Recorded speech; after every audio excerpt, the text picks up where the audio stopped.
Here's a tale of Billy Hayes from out near Alice Springs. A wild young ringer in his day, he'd done some crazy things.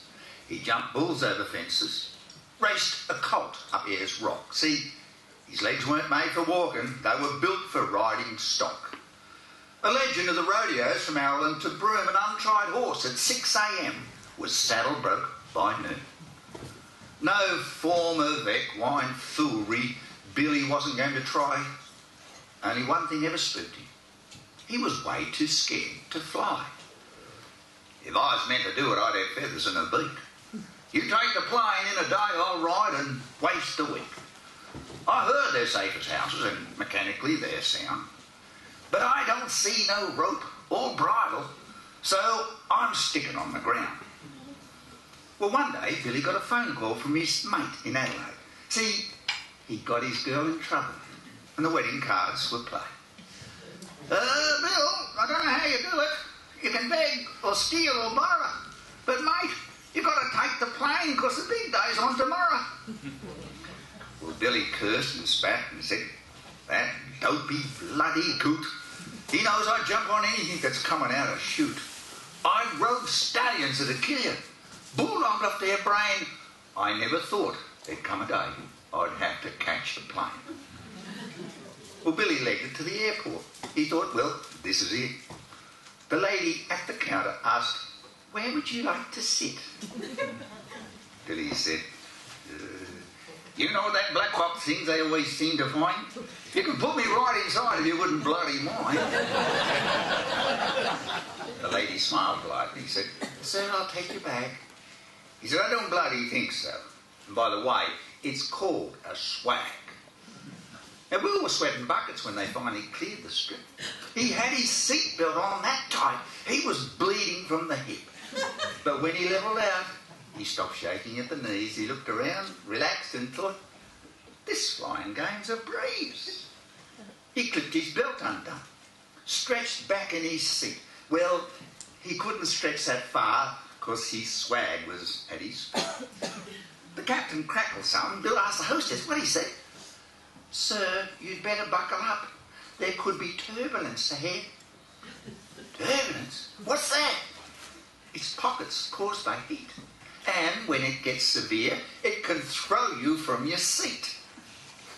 Throw me?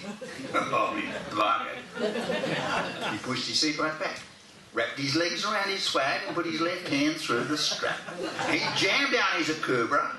He was ready now to ride, and when things got bumpy, Bill yelled, outside! The plane had dropped 1,000 feet, rose up 500 more. When Bill's head near hit the ceiling, he let out a roar. I rode all through the territory and never come unstuck, so give me all you got, Big Bird, and buck, you bastard, buck! And while the passengers screamed in fear of certain death, Billy whooped and hollered till he near ran out of breath.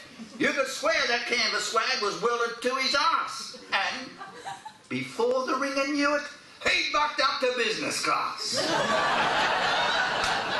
There seemed no way to tame this creature. Had 10 gears in reverse. Didn't worry Billy. He just bucked on through to first. He'd done somersaults with twists on this mongrel mount from hell. He yelled out to the pilot, for Christ's sake, ring the bell! Bill was bleeding from the bugle. He had cuts of both eyes. If you weren't there to see it, you'd say I was telling lies. He'd been upside down, done trips and triple spins. You might have seen some great rides in your time, but hands down, Billy wins. When the flight returned to normal, Bill was flat out on the deck. Still stuck to his swag, but he looked a flaming wreck. He pulled himself together, stood up and tipped his hat. He said, I've had some tough trips in me time, but never one like that. An 8-second spin and Alice proves you made of sturdy stuff. I was on there near a minute. I reckon that's enough. Well, the first class folk were dumbstruck at this crazy ringer's feat, but Bill just grabbed a crownie and walked back to his seat.